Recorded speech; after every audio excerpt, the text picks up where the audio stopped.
اللہ کریم نے فرمایا بندہ مومن جان لے اگر میں تجھے ایک مشکل دوں گا تو میں تجھے کتنی آسانیاں، چلے سارے بول دیں کتنی جی، کتنی اللہ تعالیٰ آسانیاں دے گا؟ 2 آسانیاں۔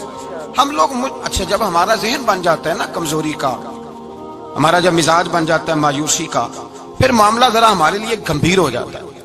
اگر ہم یہ ذہن بنائے نا کہ مشکل میرے اللہ کی طرف سے آئی ہے تو وہ مجھے آسانی بھی ضرور عطا کرے گا، تو پھر اللہ ضرور ہی آسانیاں عطا فرماتا ہے۔ اور جو مشکلات زندگی میں آتی ہیں نا، حضرت مولا علی شیر خدا رضی اللہ تعالیٰ عنہ کا بڑا خوبصورت فرمان ہے۔ حضرت علی فرماتے ہیں جب تجھے مشکل آتی ہے تو وہ تجھے رب کا پتہ بتانے آتی ہے، وہ تجھے اللہ کا پتہ بتاتی ہے، اس لیے کہ جب تو سارے اسباب کر لیتا ہے، جو ضرورت ہوتی ہے پوری کرتا ہے، تندرست ہو کے وہ کام کرتا ہے، پھر بھی کام نہیں ہوتا، تو اس کا مطلب ہے کرنے والا تو نہیں، کرنے والا کوئی اور ہے، جو کام کرنے والا کوئی اور ہے۔ تو عزیز بھائی یاد رکھیں، ہر مشکل کے ساتھ اللہ نے آسانی رکھی ہوتی ہے۔ اگر اللہ تبارک و تعالیٰ بیماری عطا کرے تو اس کے ساتھ اللہ پھر جو تندرستی دیتا ہے وہ بھی بڑی اعلیٰ ہی عطا فرماتا ہے۔ اگر اللہ کبھی غربت دے تو پھر اس کے بعد جو اللہ تعالیٰ آسانی دیتا ہے وہ بھی بڑی اعلیٰ ہی عطا فرماتا ہے۔ اگر کہیں سے آپ کو دکھ ملتے ہیں تو پھر جب سکھوں کا وقت آتا ہے تو پھر گنے نہیں جاتے۔ یاد رکھیں مشکلات کے پہلو میں آسانیاں ہوتی ہیں، اور جس آدمی کو مشکل آتی نہیں، میرے نبی کریم سید عالم صلی اللہ علیہ وسلم نے فرمایا مومن کو جو مشکل بھی آتی ہے اللہ اس کی برکت سے اس کے گناہوں کو معاف فرما دیتا ہے، اللہ اس کی برکت سے اس کے گناہوں کو معاف کرتا ہے، یہاں تک کہ حضور نے فرمایا میرے مومن کو کانٹا بھی چبھے تو اللہ تعالیٰ اس کی مشکل کو آسان فرما دیتا ہے۔ 2 بزرگ بیٹھے تھے، ایک حضرت احمد رحمت اللہ علیہ اور ایک حضرت شرف الدین منیری رحمت اللہ علیہ۔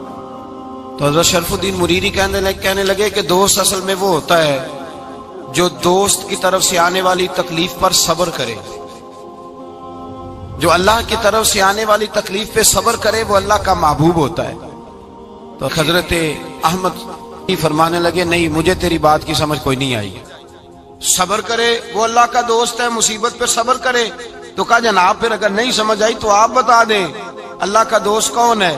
تو آپ فرمانے لگے جو محبوب کی طرف سے آنے والی مصیبت کو اس کا تحفہ سمجھ کے قبول کرے وہ اصل دوست ہوتا ہے، اس کا تحفہ سمجھ کے قبول کرے، اپنے رب کا تحفہ سمجھے، مالک کا تحفہ سمجھے کہ اس نے مجھے تحفہ دیا ہے، مجھے کسی مشکل میں ڈالا ہے۔ تو رب کریم بلا مثال و بلا تشبیہ سمجھانے کے لیے اللہ جب کسی کو مشکل میں ڈالتا ہے، کافروں کو تو اس نے موجیں کرائی ہوئی ہے، بڑی بڑی سہولتیں دی ہوئی ہیں، مشکل میں ڈب بھی ڈالتا ہے، اپنے نیک بندوں کو ہی ڈالتا ہے۔ نمرود اور فرعون کے پیروں میں کانٹا بھی نہیں چبھتا تھا، ان کو تکلیف نہیں آتی، تکلیف کسے آتی تھی؟ اللہ کے نیک بندوں کو تکلیف آتی تھی۔ حضرت رابعہ بصریہ جب تک زندہ رہی تب تک بیمار رہی، جس دن طبیعت ٹھیک ہوتی تو کہتی اے اللہ تو کہیں مجھ سے ناراض تو نہیں ہو گیا، تو کہیں ناراض تو نہیں مولا جب تو مجھے تکلیف دیتا ہے تو میں رو کے تیری عبادت کرتی، جب مجھے دکھ ہوتے ہیں تو میں سجدے میں تڑپتی، اور خدا بندہ اب تو میں سکھی ہوں، موج میں ہوں، مجھے رونا ہی نہیں آ رہا، تو خدا بندہ تو کہیں ناراض تو نہیں ہو گیا مجھ سے؟ دکھ تو اچھے ہوتے ہیں، دکھ تو پیارے ہوتے ہیں، اور دکھوں کے بعد جو اللہ آسانی دیتا ہے اس آسانی کا پھر کیا ہی کہنا۔ اس حضرت ایوب علی نبینا علیہ الصلوۃ والسلام بیمار رہے، 60 سال اللہ نے تندرستی دی، کتنے سال بولے؟ 60 سال، غور کرنا بات پر، 60 سال علیل رہے، پھر بیمار ہو گئے، 18 سال ہو گئے بیمار ہوئے۔ زوجہ کہنے لگی دعا کر لیں آپ کو اللہ صحت دے دے۔ ہمیں اگر کوئی بندہ پوچھ لینا کہ بھائی کبھی کوئی خاص بات تو سناؤ، تو ہم جو ساری زندگی سکھ کے ساتھ سوئے ہوتے ہیں وہ بات نہیں سناتے، وہ جو ایک رات درد سے نیند نہیں آتی اس رات کا قصہ سناتے ہیں، کہتے ہیں وہ میرے الٹے دانت میں درد تھا تو میں ساری رات سو نہیں سکا۔ او بھائی جو ساری زندگی سویا ہے اس کا تو ذکر نہیں کر رہا، اور ایک رات جو تجھے نیند نہیں آ رہی، کسی سے پوچھا جائے، ڈاکٹر کہتے ہیں 360 ہڈیاں ہوتی ہیں وجود میں، کسی سے پوچھا جائے نا تیرا کیا حال ہے تو 359 ہڈیوں کا ذکر نہیں کرتا، جس گھٹنے میں درد ہے اس کا ذکر کرتا ہے، کہتا ہے یہ گھٹنے میں بڑی درد ہے۔ او بھائی باقی 359 ٹھیک ہے نا، ان کی بھی تو کوئی بات سنانا۔ حضرت رابعہ بصریہ رحمت اللہ علیہ کے پڑوس میں ایک نوجوان رہتا تھا، آپ کے پڑوس میں، تو وہ جب جو محلے میں بچے رہتے ہیں نا گاؤں میں ان کا پتہ ہوتا ہے، پڑوسی تھا تو 34-35 سال نوجوان کی عمر ہو گئی، کبھی بیمار نہیں ہوا۔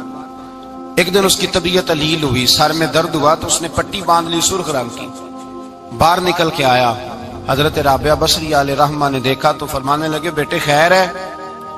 لگا جی اماں جی سر میں بڑی درد ہے۔ آپ فرمانے لگے کتنی عمر ہو گئی؟ کہنے لگا 34-35 سال۔ فرمانے لگے پہلے تو کبھی درد نہیں نہ ہوئی؟ کہنی اماں جی آج ہی ہوئی ہے۔